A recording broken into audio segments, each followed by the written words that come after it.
Welcome, everyone. Welcome, welcome, welcome. Welcome. Today is Sunday, September 7th, 2025. It is 12:54 p.m. Eastern Standard Time, and I welcome you all to War Notes. We cover everything you need to know, the breaking headlines across the United States and the globe, from the latest in politics, economics, and food prices, to violent crimes shaking communities and wars reshaping the world order. We also step back into history with Great Depression recipes to stretch the dollar, money saving tips for your household, and an uplifting message of faith to carry us through these hard times. So please, please, please stay tuned. And if you haven't subscribed yet, help us reach our goal of 1,000 subscribers. We are almost at 400, and with your help, we will get there. Welcome to War Notes.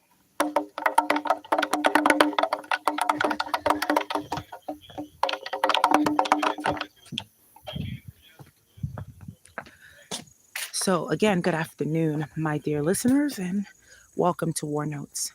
I want to thank you, first of all, for being here with me, especially through my own health challenges. I've been moving a little slower, but I promise you, I am still here to bring truth, clarity, and hope. Today, we will journey through the latest breaking news across America and around the globe, from economics to politics, from violent crimes to the wars abroad that still shape our daily lives here at home. We will then bring it back to the dinner table with Sunday recipes from the Great Depression, simple, humble meals that kept families alive when money was scarce. And at the end of it all, I will share with you not just news, but encouragement, because together we can and will endure even the hardest of times.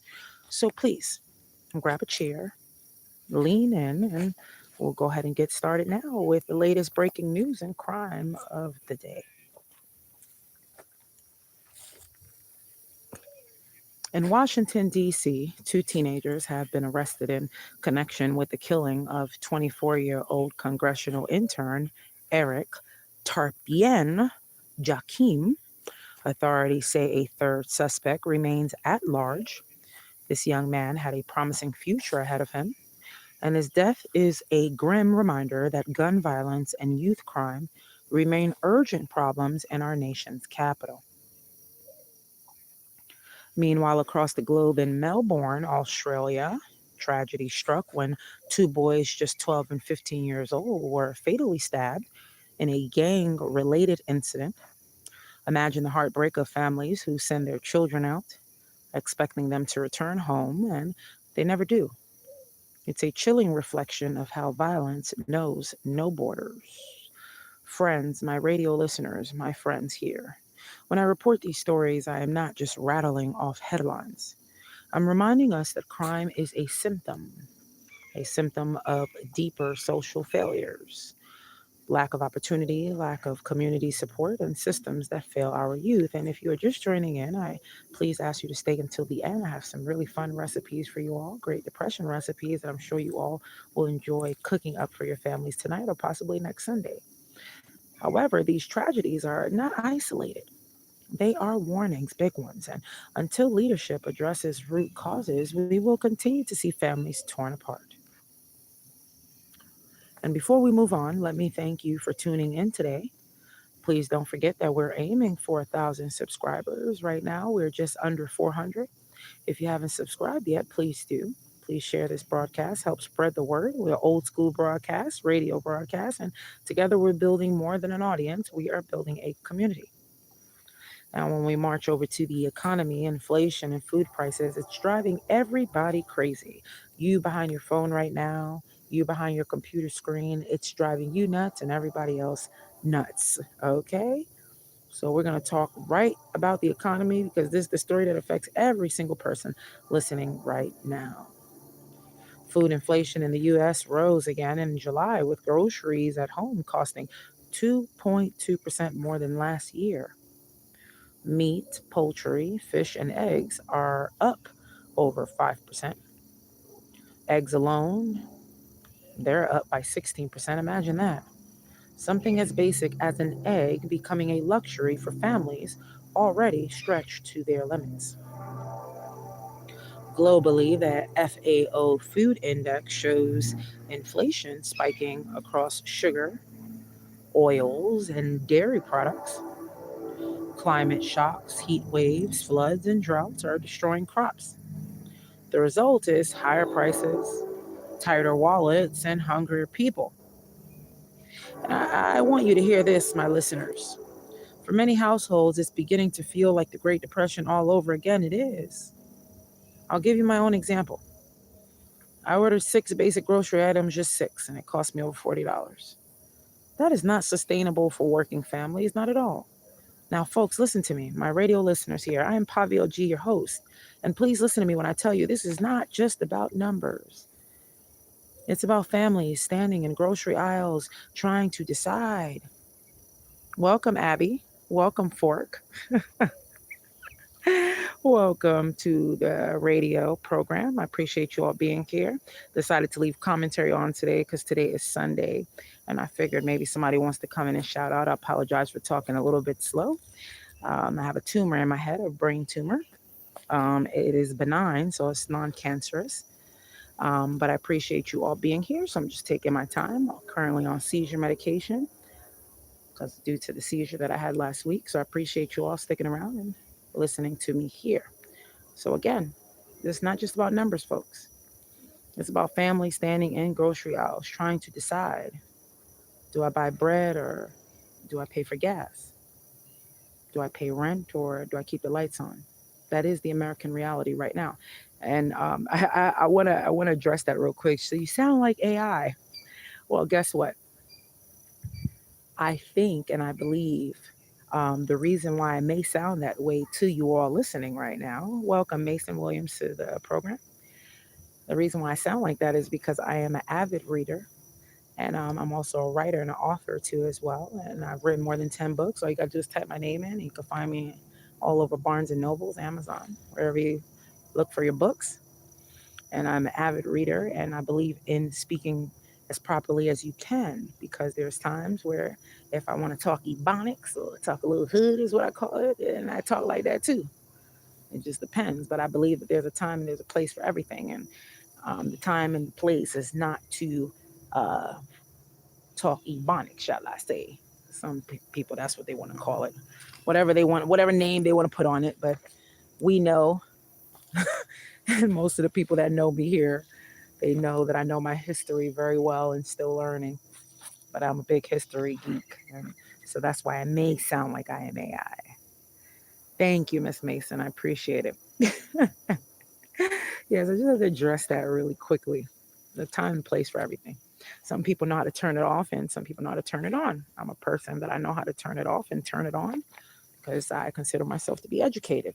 And I hope everybody else continues to get educated. We know that our president is not educated, he's making uneducated decisions. So that's why you have folks like me that decide to get on here and tell the truth and expose Yellow Man for what he really is.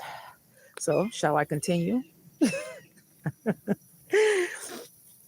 However, again, the government will tell you that inflation is, quote, cooling. But what does that mean to the mother who can't afford milk, or to the father working two jobs who still can't make rent? The disconnect between official numbers and real life, it's staggering. And again, if you're just joining us here, I want to thank you for being here with me.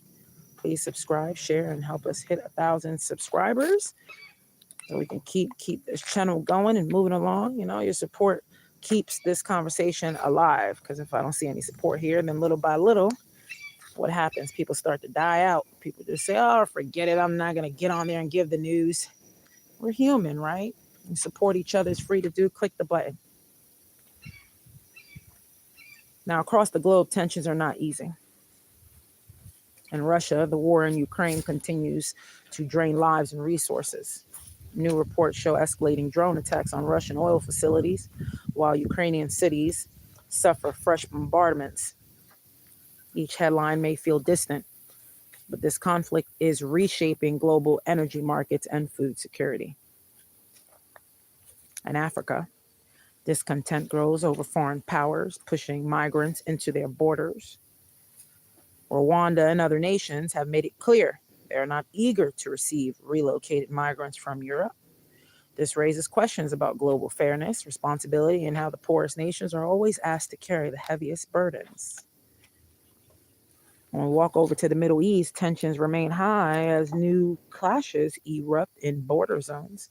Conflicts that rarely make front page headlines here, but still shape refugee crisis and global instability. Now, folks listening, when leaders play chess with borders, it's the common people who bleed, whether here in the United States, whether in Ukraine, whether in Africa or the Middle East, the ordinary worker, farmer, and family pays the price. And yet, the same governments telling us to, quote, tighten our belts are spending billions fueling wars. Now, we'll pause right now from the heavy headlines and step back into history because hard times are not new to our people. During the Great Depression, families had to make do with very little. Today, I'm going to share 5 recipes that carried households through desperate days. So grab your pen and paper if you shall, or if not, just pause the video. Well, maybe you can't pause it because I'm live, right? But once the live video is over, you can go back into the video because I'll make sure that it's available for public view as soon as the live is over. So the first meal on the list is cornmeal mush with molasses. Don't judge the title, but it's yummy. You boil 4 cups of water with a pinch of salt. Slowly whisk in 1 cup of cornmeal, stirring constantly until it's thickened. You can serve it warm, drizzled with a little bit of molasses or syrup, whatever you have on hand. Now, these days, it's hard to get sugar in people's houses. This dish filled bellies when meat was rare in the Great Depression. Second meal on the list is potato and onion hash. You can dice 3 potatoes and 1 onion. And you can fry in a cast iron skillet with a spoon of oil, lard, whatever you have, until it's golden brown. And you can season with just a little bit of salt and pepper if you have, or just some salt. This recipe right here, it stretched scraps into hearty meals during the Great Depression. Number 3 on our list today is mock chicken soup.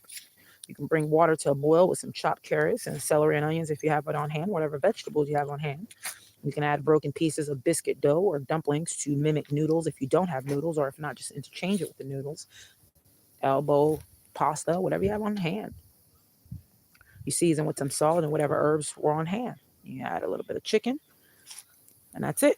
And a little bit of imagination, and you got it. Number 4 on our list is vegetable stew with spoon bread. Toss some root vegetables, beans, and any greens into a pot. You simmer with broth until tender. You serve with spoon bread made of cornmeal, milk, and eggs baked until soft. And it kept families during the Great Depression warm through those long winters. So there are things to do. All you need is some root vegetables and beans and some greens. Throw them into a pot. Let them simmer. Okay, with some broth, whatever you got, a little bit of water, some salt and pepper, season that sucker up, and keep it moving. The 5th recipe on the list for Sunday dinner, Sunday goods for the Great Depression era is apple pie skins. Indeed, don't throw away those apple peels. You can simmer them with some sugar and cinnamon if you have, and a splash of water until they're a little syrupy. Then you bake them in a pie crust, whatever you have on hand, until it's crispy. And there you go. You have a dessert that's born from waste, not luxury, but waste. Because you're going to throw them away anyway, right? Now, folks listening, these recipes remind us that survival is creativity. It is love in the kitchen, and we can learn from them now when our own wallets are tight as hell. Okay? I have a few money stretching tips that I have for you all before we start to wrap it up here. Buy in bulk when it's possible. Beans, rice, oatmeal. Buy it in bulk. Right now, prices are hitting the roof. Cook one time and eat twice. If you can make spaghetti and let it last 2 days, eat it for 2 days. Let folks in the house get used to eating leftovers. There's nothing wrong with leftovers. Turn Sunday dinner into a Monday soup. Whatever you got to do. Do what you got to do. Grow some herbs or vegetables in a pot in your house, in your apartment, your land, wherever. small savings, they add up. A tomato here or there that you grow in your garden is more tomatoes. You don't have to worry about trying to buy expensively at these places like Walmart and all these places where they're supposed to be the cheapest or saving money. And you're going into these places and tomatoes are expensive. All the vegetables are expensive. You can share your meals also with neighbors because community stretches further than any paycheck. I'm telling you, when you need to barter something, okay? You can have your neighbors barter you some sugar for something else, or maybe you might have some beans they may need for some rice, etc. But anyways, folks, I'm not going to keep you guys much longer. I usually don't do long episodes, but before we close, let me say this. These are hard times that we're all in. Prices are rising and jobs are very scarce and wars rage on and people are sick.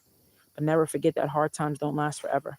Our ancestors survived depressions, dust bowls, and wars with less than what we have now. And they leaned on each other and they leaned on God most of all. So we could do the same thing. Every small act of resilience, stretching a meal, sharing a word of encouragement, holding faith in dark times, that is how we endure. Together we rise and together we endure. So again, I thank you all for staying with me today on War Notes. If this broadcast in any shape, way, or form spoke to you, I want you to please press the subscribe button right now, share the episode, and help us hit our 1,000 subscriber goal. To each of you still hanging with me through my health challenges, I thank you from my heart. And I leave you today with this on your chest. Psalm 23, the Lord is my shepherd, I shall not want. He maketh me to lie down in green pastures. He leadeth me beside still waters, and he restoreth my soul. And until next time, folks, please stay strong, stay hopeful, and never, ever, ever give up.